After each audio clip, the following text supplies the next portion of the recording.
What happens when two of Samsung's best 10-inch tablets go head-to-head? I'm Taylor Martin, this is Pocketnow, and this is the Samsung Galaxy Note 10.1 2014 edition versus the Nexus 10. Of all the Android tablet manufacturers, Samsung is unsurprisingly one of the most prominent. Its Galaxy Tab and Galaxy Note brands bring plenty of value adds to what would otherwise be pretty standard tablets. And Samsung is also the creator of what many consider to be the best Android tablet in the past 11 months, the Nexus 10. Last month, Samsung announced its latest addition to its broad palette of tablets, the Galaxy Note 10.1 2014 edition. How does it compare with Samsung's purest Google tablet from 2012? That's what we're here to find out. Although these tablets both come from the same company, they are distinctly different, particularly in design, build quality, and specs. The biggest similarity, externally, is the power button and volume rocker placement, which are both located on the upper left edge of the tablets. Other than that, they can be more likened to distant relatives than siblings or close cousins. The Nexus 10, which feels incredibly premium, is composed almost entirely of a soft-touch plastic around its back and sides, and that offers a very nice grip on the device. Its speakers run along the edges, facing forward, and it's not exactly light on the bezel, but on the flip side it offers on-screen buttons as opposed to the Note 10.1's obscure capacitive and physical button layout. The Note 10.1 is packed into a much lighter compact chassis. It's 63 grams lighter, 20.8mm narrower, 6.2mm shorter, and 1mm thinner than the Nexus 10. Like the Galaxy Note 3, its backside comes in either black or white with a faux leather texture. The black is markedly more grippy and leather-like, though the white still feels notably more premium than the hyperglaze coating on other Galaxy tablets of past. And the faux metal trim along the edges is still present, though it's now lined to resemble the pages of a notebook. Even internally, the 2014 Note 10.1 and the Nexus 10 have a swath of dissimilarities. The Nexus 10, nearing 1 year old, features a 1.7 GHz dual-core Exynos 5250 chip to the Note 10.1's Exynos Octa, a combination of a 1.9 GHz quad-core processor and a 1.3 GHz quad-core processor which work together. The Note 10.1 also features 1 more GB of RAM, a higher resolution image sensor, and more storage options, including a microSD card slot. The Nexus 10, however, does offer a larger capacity battery, 9,000 mAh to the Note 10.1's 8,220 mAh, and it also has NFC while the Note 10.1 2014 edition does not. Both the Note 10.1 and Nexus 10 have super crisp WQXGA displays. That's 2560 by 1600 pixels at 10.1 inches, making an impressive 299 pixels per inch. But it only takes one glance at both displays to see which one is the better panel. The Nexus 10 uses a Super PLS TFT display.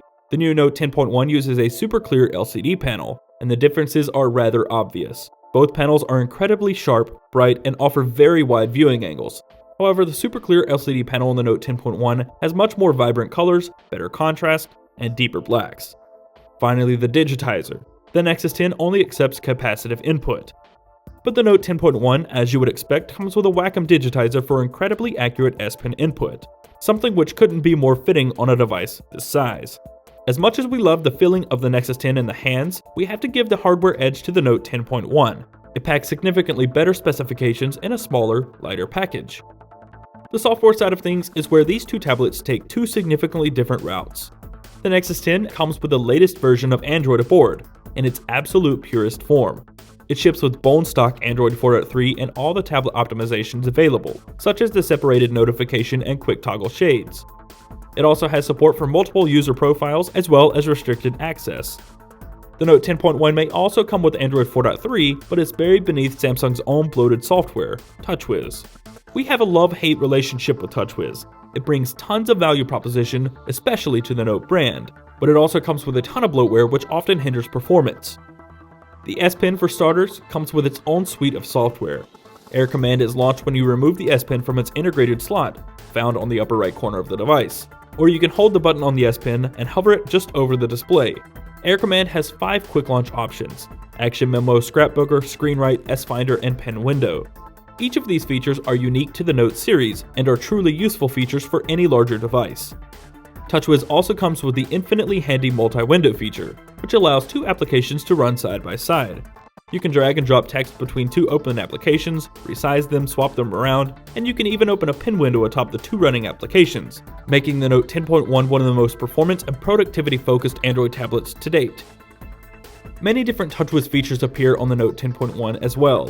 Smart screen features such as Smart Stay and Smart Pause, chat on Samsung apps, Samsung Hub, S-Translator, S-Voice, Watch On, etc.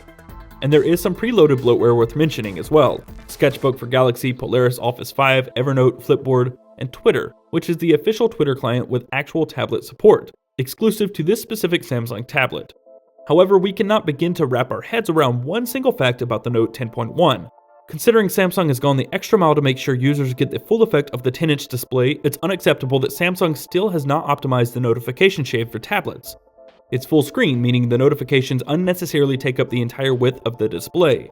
Not to mention, the settings application on the Note 10.1 is even more confusing, since it's both tabbed and paned. 4 tabs separate various types of settings: connections, device, controls, and general. And beneath each classification is a 2-pane view.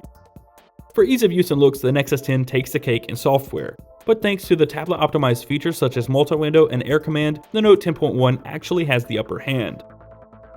Keep in mind, that upper hand says little about performance, an area one would imagine a device with 2 quad-core processors would excel.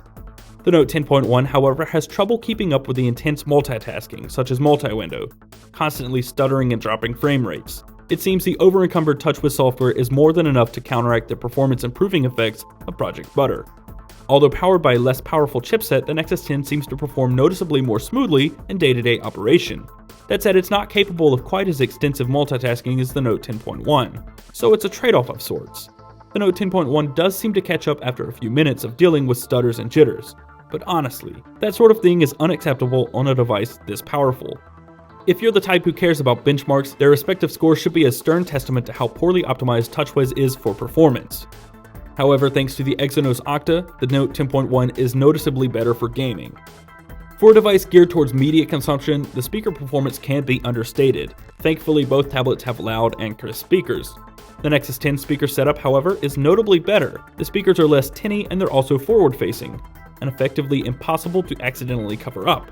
The Note 10.1 speakers, on the other hand, are along the outer edges and can certainly be muffled by accident.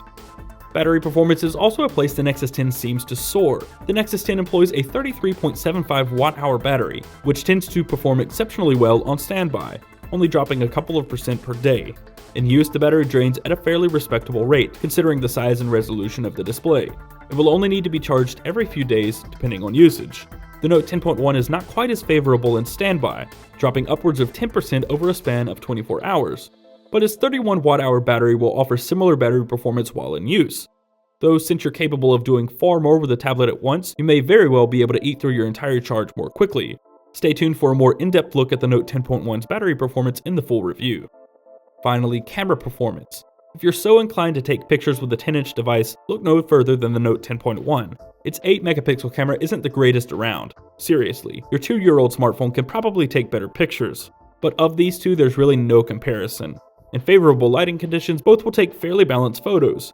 But the Note 10.1's images are more true to life, more detailed, and more vibrant. It offers more dynamic range in the auto shooting mode, and it was quicker to focus and capture. We had trouble with the Nexus 10 capturing blurry pictures more than once. In all, there are only a few areas the Nexus 10 has an edge in this comparison. The Note 10.1 software is bloated, causing several performance issues. Price is another. The 16GB Nexus 10 starts at $399, whereas the same capacity Note 10.1 starts at $549.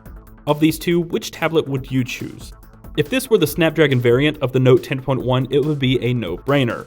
But since this is the Exynos-powered Galaxy Note, it's up for debate.